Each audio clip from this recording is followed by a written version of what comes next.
Hey guys, it's Colleen. I'm here to give you a quick explanation as to why this special bonus episode is appearing on both the broadcast with Amanda, Shandy, and Colleen's and Survivor with JJC and Colleen's feeds today. So while we were recording this week's episode of the broadcast, we got a question about our thoughts on the merge episode of Island of the Idols, and we ended up having a 30-minute discussion on the subject matter. And rather than keep it as a part of the broadcast, and have it come out on Friday, which is when the broadcast is usually released, we decided to pull the audio out and release it as its own special episode. Couple of things. If you are listening to this on the broadcast feed, then you probably know what to expect from us. If you are listening to this on the SurvivorJJC feed, a few quick heads up. First, there are some F-bombs dropped in the course of conversation. It's not a profanity-laden tirade or anything like that or show. Just in the normal course of the discussion, there are some curse words that appear, so just a heads up on that. And then the first 7 minutes is us explaining the situation of what happened to Amanda, who has never seen an episode of Survivor before. So we were just catching her up. So if you don't need the recap, you can just skip ahead to after the first 7 minutes of when the episode starts to hear our discussion. And if you remember and listened to The Tribe, Shandy was one of my co-hosts on The Tribe, and she brings a wonderful perspective. And then you'll hear Amanda's opinion as somebody who's, not a Survivor viewer on what she had to say about it. So without further ado, here we go. If you're listening to the broadcast feed and want to check out more of Survivor, you can go over to Survivor with JJC and Colleen and subscribe to us there. And if you're listening as a Survivor fan and you like what we have to say, then please feel free to check out the broadcast with Amanda, Shandy, and Colleen. We have a lot of fun each week talking about all sorts of subjects. So, all right, guys, thanks so much. Have a great rest of your week. Okay, so Mandy says, if you are all up for it, I'd like to hear Shandy's comments on the latest episode of Survivor. Thursday, I listened to JJC and RHAP, but I couldn't handle any more. Today, I decided to try a few, and it's been rough. Even a week removed, it's still hard to listen to. So she then goes to a next topic. So maybe we can just put a pin in this and talk about... Put a pin, and you can talk about... Go ahead, Shandy, because we were actually going to do... we talked about this, and I want to give a shout out to Jay and Jack because both of them had really great takes for men based on what happened on the last episode of Survivor. And, you can't ask for more than to have men actually be allies and speak out about it. And I think that they both did a really great job. If you did not watch the previous episode of Survivor... Or any episode, don't start now. Little backstory. So in 30 seconds or less, essentially this season, starting from episode 1, we had a contestant named Dan who was touching women in ways that made them feel uncomfortable.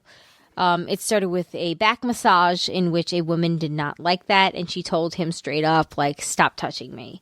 Which is super complicated in a game where you have to try to work with people and not piss anyone off, because then they'll vote you out. So it's very rife with all the things. It's very, you have to play a social game as well. So the man was named Dan, the woman was named Kelly.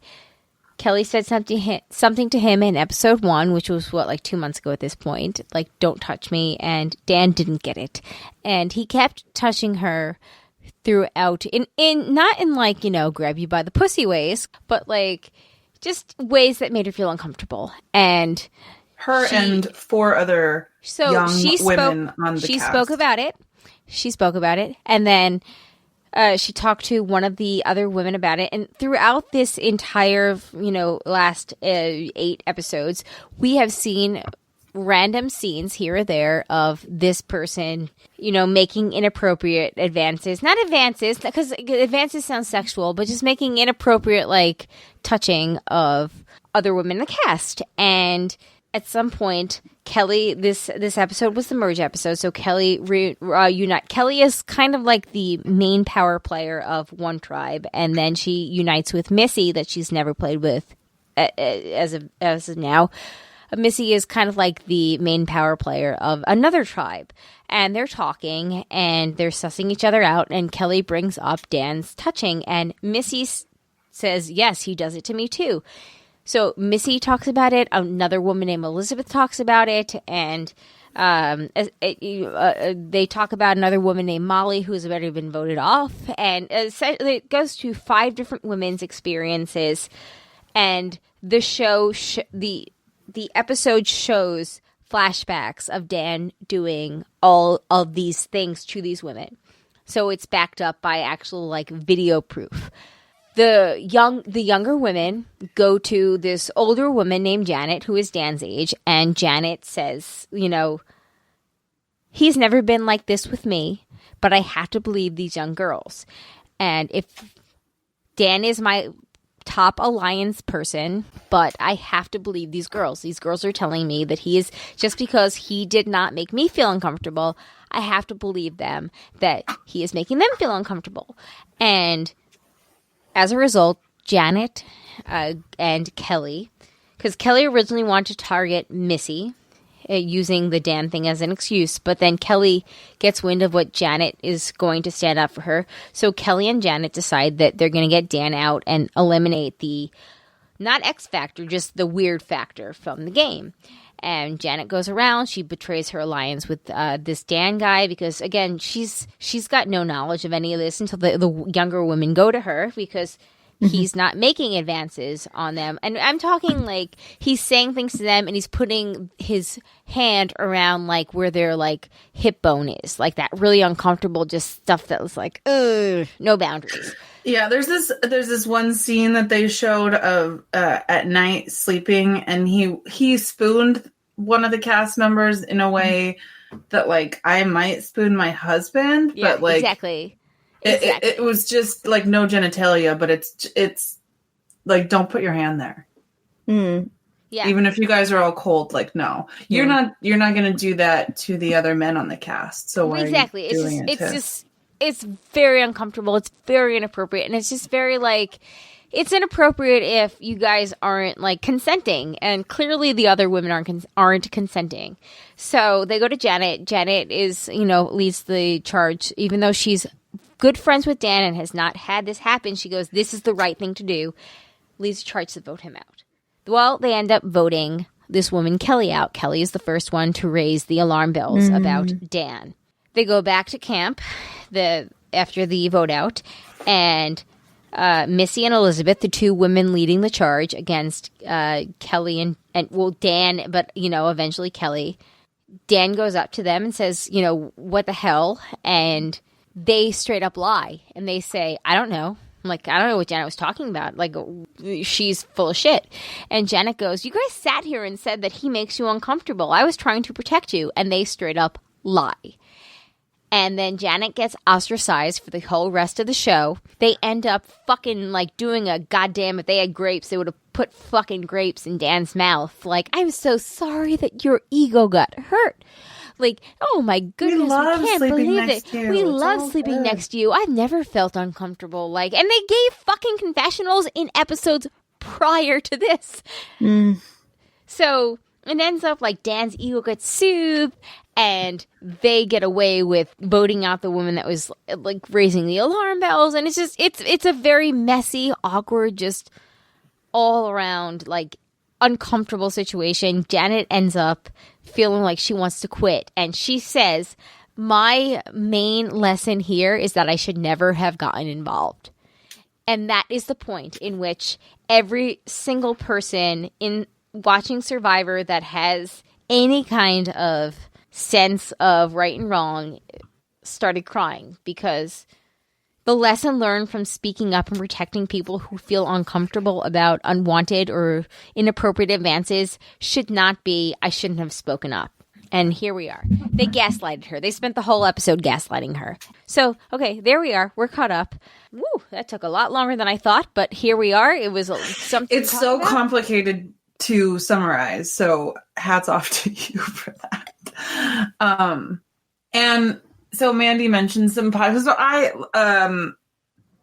like Colleen messaged me, since we watch at like 3 hours apart because of time zones, and she gave me a heads up, and holy shit, like it was just worse than I was expecting and really, really hard to watch. And that's kind of like what I've been doing for the past week, honestly. Like when usually we talk at the top of the show, like about what we've been doing, that's like what I was thinking about, because literally up until 10 minutes before we started recording, I was finishing podcasts about it.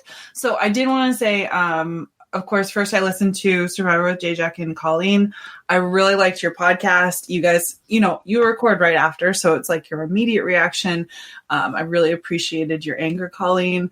I really fucking appreciate Jack. Like, Jack did a great job. And as you know from our instant messages, Jack got into a fight with somebody on an RHAP message board who was so problematic, and Jack was not backing down. And I was just so proud of him. Nice. Go Jack. Yeah, I really love that. And it's not the first time that he's like been outraged about something where I'm like, yes, thank you. Because like you said, Colleen, we need the voices of men also to be like, this is not okay. So I really, really appreciate that.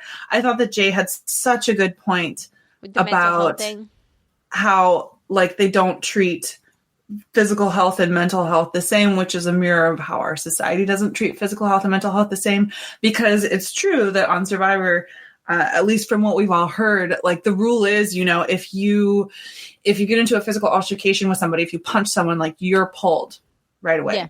But there's seems to be no sort of protocol for these other types of things where it's like, okay, I mean, obviously if somebody like raped somebody, then they would be pulled immediately, but they have nothing in place for these things that are not okay, that are less like, you cross like this very clear, obvious line. It is worth noting that 4 seasons ago, a fan favorite player outed another player who was trans, and Jeff Probst held a vote immediately after this happened and was like, who wants to vote this person that outed the other one out? Like, who wants to vote him out? And it was like unanimous that he got voted out. And CBS, we talked about that episode on this podcast too, right? Because I was like, oh yeah, I remember that. And CBS worked with GLAAD, and CBS worked with different people in order to be there for listeners to properly counsel them. And there's been other examples in recent Survivor history in which CBS also took such precautions. But with this one, the only precaution so I think that we talked about this on SurvivorJJC several weeks in a row, like, when is it going to blow up with Dan? Like, we keep getting these random scenes that don't fit in with the episode, so clearly they're there for a reason. Like, when is it going to blow up with Dan? Like, when is this going to happen? And Survivor, the only indication they had that there was going to be something that was going to be triggering to a percentage of viewers was just a warning at the beginning of the episode, like, this contains graphic sexual content, blah, blah, blah, or whatever it is. So there was a lot of protest from the fandom in that they did a great job. I mean, the Zeke outing was awful, but they did a good job in their response to it. And there was nothing with this. There was no trigger warning. Like, there was no whatever. Like, they didn't even let it really leak out in advance. Because sometimes I think if there is something that's going to be particularly problematic or controversial on Survivor, they will have somebody from production leak it to the like Survivor Sucks or the message boards, like the Reddit spoilers on Reddit, and it really did not get that far out. So and the cast had a gag order this season, so like there is a lot of problematic stuff. The problems continue, but I think so. For one thing, like to get to Mandy's point about the podcast, like, yes, JJC was great. And then she listened to the RHAP. I'm assuming she listened to Know-It-Alls. Honestly, I would say, I've listened to all of the RHAP coverage this weekend, which is like, I don't usually do that, but it's been really excellent. I have to say, Rob has done a fantastic job. I was a guest on RHAP one time when the other Dan fucked up. So this is going back to 2015, and just like thinking about how at least on RHAP, how the response has changed in that time is really, really awesome to see, because I'm very impressed with everything that Rob has put out on this issue. Yeah, they did a so great job. Mandy, if you're looking for some things, like definitely go and listen to that. And I would say like listen to some of the most recent ones that have come out. For me personally, like it's been a lot to process, and I think kind of what I've come around to is that I was very uncomfortable with what Elizabeth and Missy did. But I think that in true sort of like rape culture fashion, they have been bearing the brunt of the reaction. And that's what I really appreciate about some of the other, you know, like some of the fan coverage that has come out, like with JJC and with RHEP, that like we can be upset about that, but like Dan is the problem here. And also I really, really think that production is the problem. And like Dan should have been pulled. He should not have been allowed to do that for so long.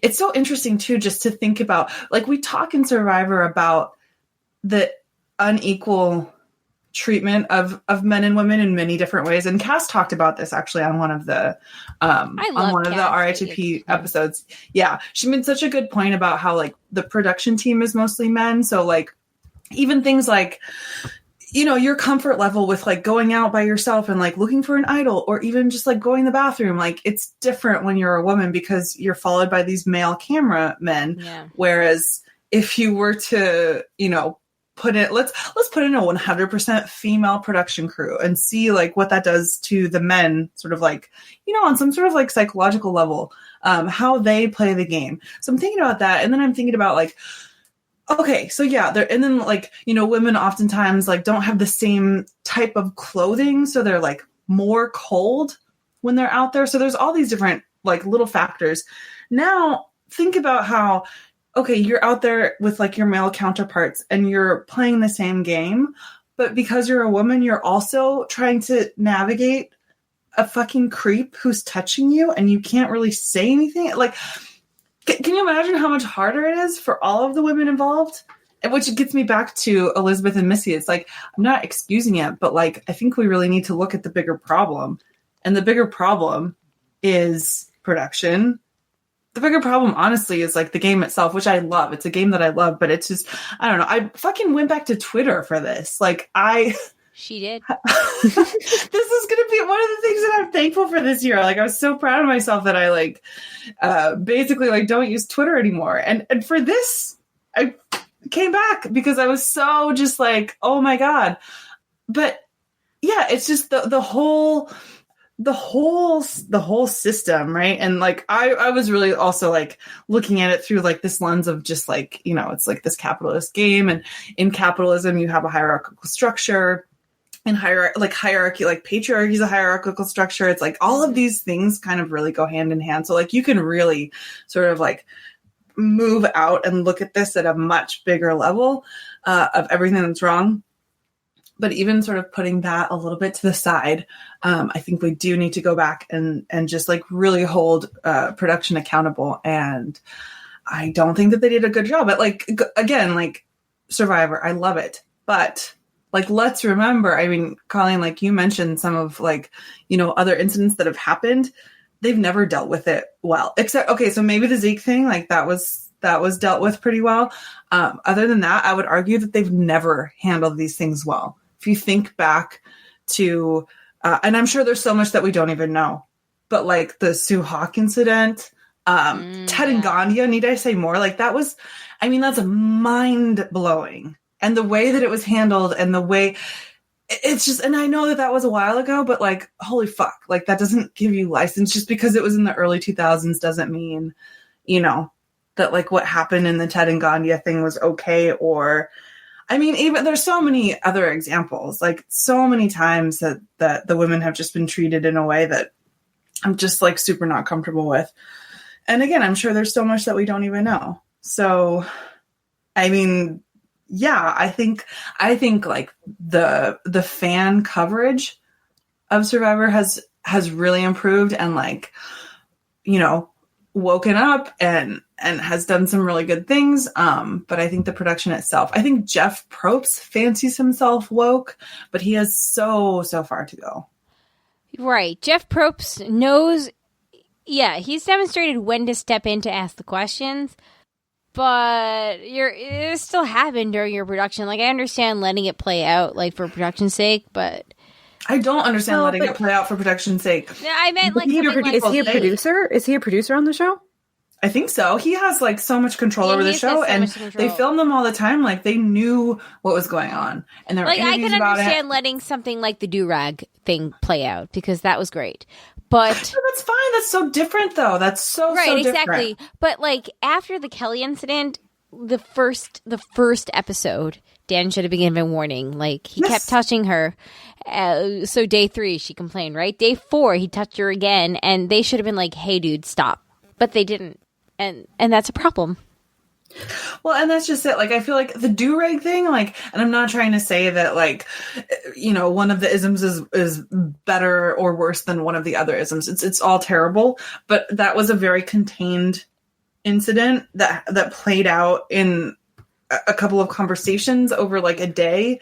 And they were able to have a conversation about it. I feel like this is very different in that he's doing physical and emotional harm to someone over a period of time, and they're watching it and letting it happen. I mean, there are confessionals of her from the very beginning. They have the videotape of her talking to him. I mean, like you said, they should have intervened immediately. And and this has been said on other podcasts too, but like, it seems like there's no sort of protocol in place for like, what should we do? Like, what do we do if XYZ happens? Yeah. And that in and of itself is problematic. Like, how do you not have a procedure in place that you follow if something like this happens? Like, again, I can't even imagine. This sort of like opened my eyes to the fact that I am positive that this kind of thing has happened multiple times before, and we've just never heard about it. Like, it's been brushed under the rug. It's been...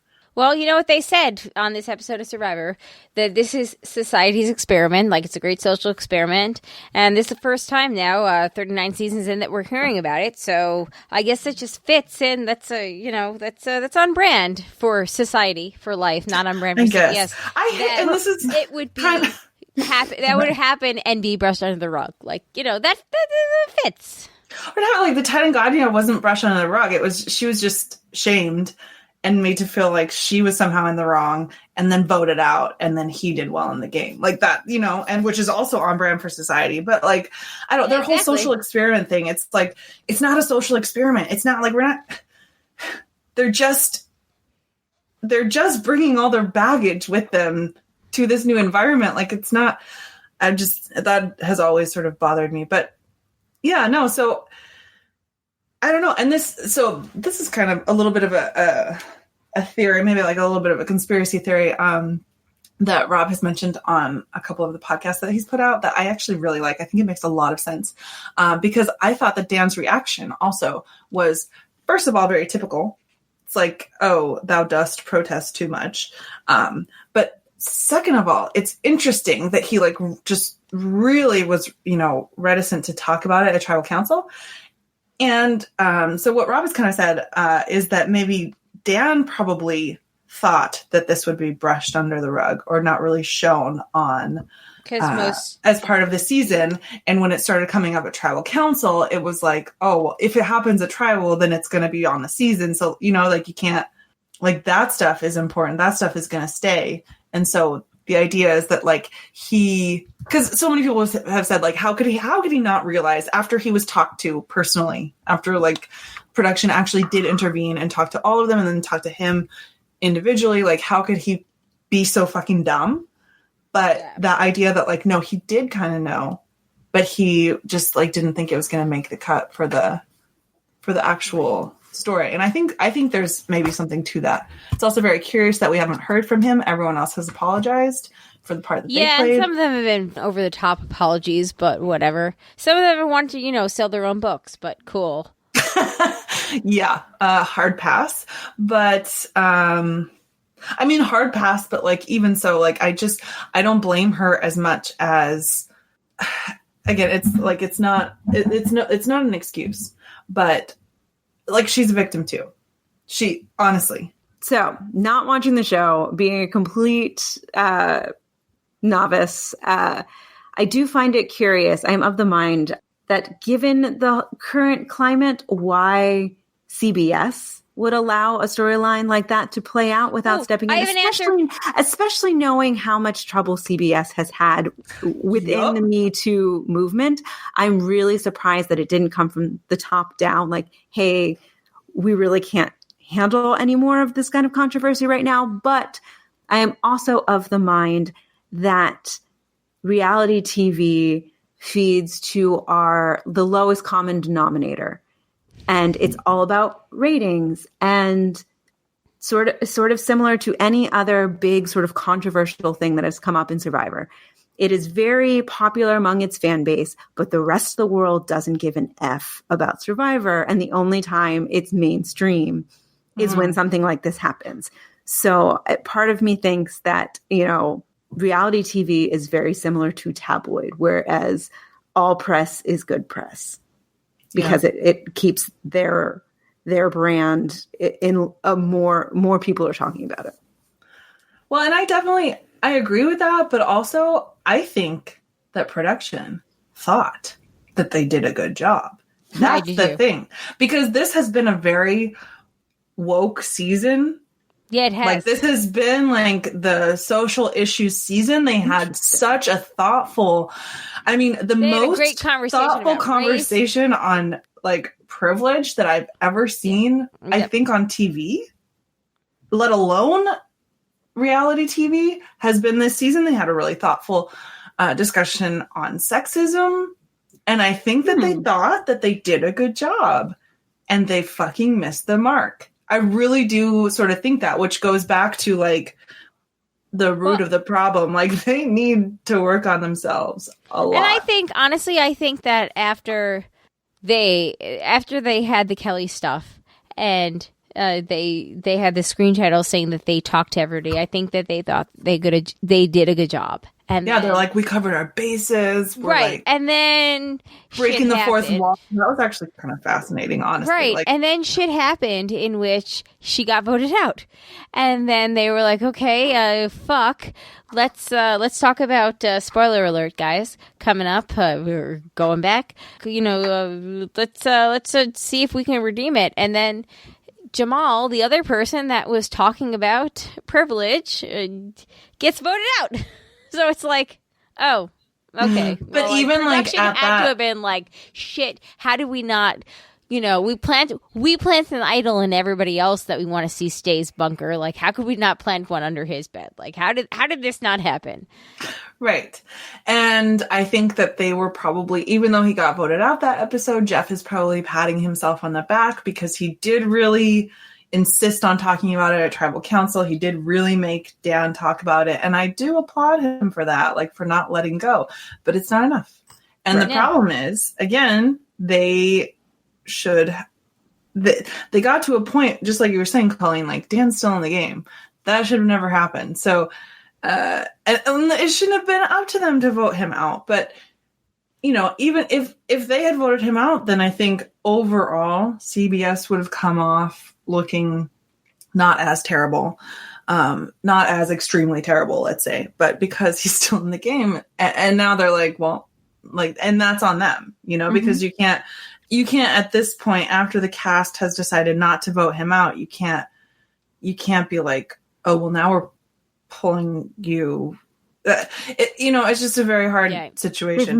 They've missed the opportunity. They missed the opportunity because it's something that they needed to deal with from day one that they didn't. And they didn't deal with it on day 1 or day 3 or day 6, or, and it's like, now it's too far in. So it's one of those things, like, you need to address it immediately. Otherwise you lose. It's like with kids, like, you can't keep giving a kid like an empty warning, if you don't act. The same kind of exactly what it is. I think that conversation is happening enough places that, like, it's not enough just to like have the woke conversation. That was an opportunity to demonstrate, and show by example that we're not going to tolerate that kind of behavior. To be honest, and that's the really the missed opportunity. And but you know what? Honestly, it's really unfortunate.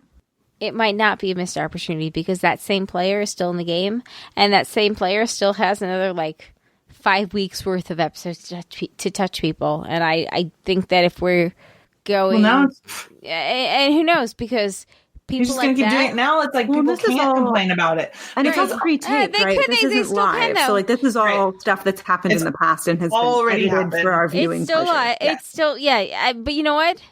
If it hasn't been dealt with now, that it probably won't be. No, it's not going to be. He'll get voted off for some other reason. Or he'll go to the end because he's a huge goat. Or if he gets voted off, then he'll what? He'll go to Ponderosa with Kelly? What the fuck? Ponderosa is where everybody goes after they get voted off, Amanda. But we have seen in society that generally when somebody touches somebody one time, it's not just one time. Oh, yeah. So I'm curious to see, because I don't think that this is the end of Dan getting shit for touching women when they don't want to be. Yeah. So let's put a pin in it there at Too Big. Can I say one more thing? Sure, go ahead. Okay. It wouldn't be the first time that production has piled on a Dan with showing footage to prove a point. So yeah, that's possible. But I think that the rest of the cast is not going to complain about his touching for the rest of the game, because now they have just had this whole thing happen, and then they've reassured him, and so they're not going to go back on that. But I think to get back to Elizabeth and Missy again, I think it's really wrong what they did. But at the same time, I do think it has to be understood within the lens of their own victimhood, because they were uncomfortable by what he did, and they said that at least there was video proof. I can't remember exactly, but that has come up. They have said that they're uncomfortable in other contexts. They've made fun of it in a joking way that clearly showed that they were not cool with what was going on. So they also are there are different ways that people deal with abuse, and I think that it's kind of a fairly it's one of many reactions to downplay, to say that it didn't actually bother you that much because you yourself you're convincing yourself that you're okay, and so I think that's part of the conversation. I think has been a little bit forgotten with when we have been talking about Missy and Elizabeth, and that's one thing that I think is important to put out there. Now I'm done.